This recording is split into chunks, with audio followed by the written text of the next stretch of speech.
The Red Sox were on the road in Cleveland for 3 days following the bombings, but showed their solidarity with the city through a simple gesture. Everyone in the area does know the area code, so Jared Saltamaki and I had our clubhouse guy stitch one up. That kind of kicked off, what we were all about the rest of the year. By the time the Red Sox returned home, April 20th, one bombing suspect had been killed, the other caught.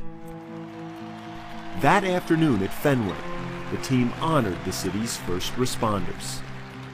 I'm just glad I was wearing my sunglasses that day, because I was close to tears. How could you not be? Then, on the team that defines this city most, its player who's loved best decided to speak loudest. They just told me to go out there and say something to the fans. And what I say was something that I didn't plan it. I just say it because that's how I feel at the time. His passion truly for the city, his heavy heart, his knowledge to be all summed up. And, of course, he threw that heavy adjective in there to really drive it home. David said what Boston was thinking. He spoke from the heart, and that's what Boston strives on. They're passionate people. They cheer from the heart. 6 days later in Boston, the Celtics met the Knicks for Game 4 in the opening round of the NBA playoffs. During a break in the second half, the Celtics called one first responder to center court for special recognition. Please join the Celtics in welcoming tonight's hero among us, Robert Wheeler.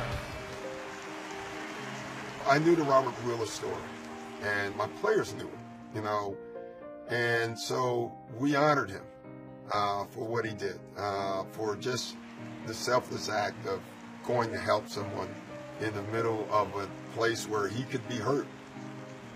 It was amazing to have that moment, those few seconds of like, wow, it was just an amazing time.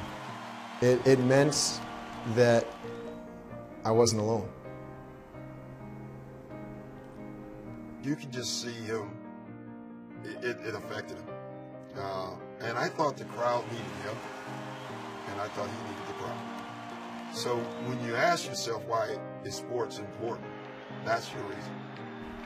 The Sox, the Celtics, Bruins, our home teams, saw that as their job. It's their duty, and that's what they did.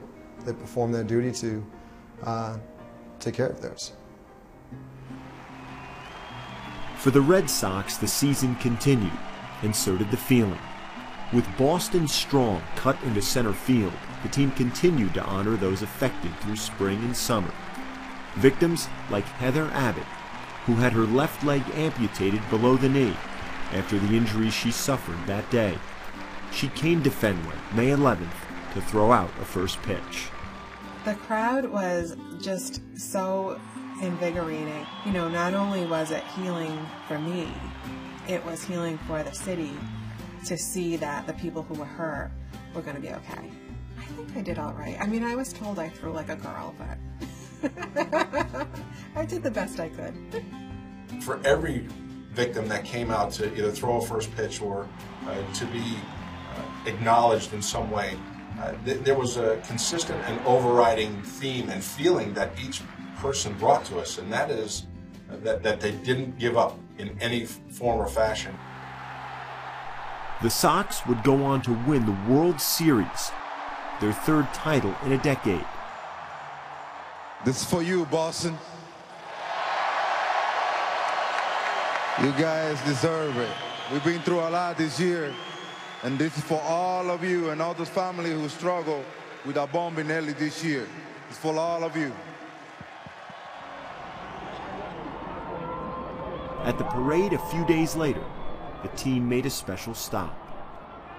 I don't know how many, championship parades come to a halt. Ours did, and I'm just so lucky to be a part of it and be the one that set the trophy down and wrap it in that 617 jersey.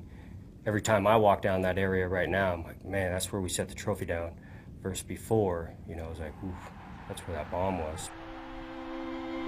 Why do we watch and cheer and care?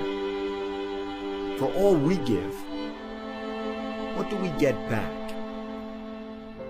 For Boston, the city got back its heart. The holes in it are still there. The hurt, too. But so is the will, and the joy, and the strength. The line is there, connecting them and us, city and memory, endless as time, unbroken as faith. Boston strong.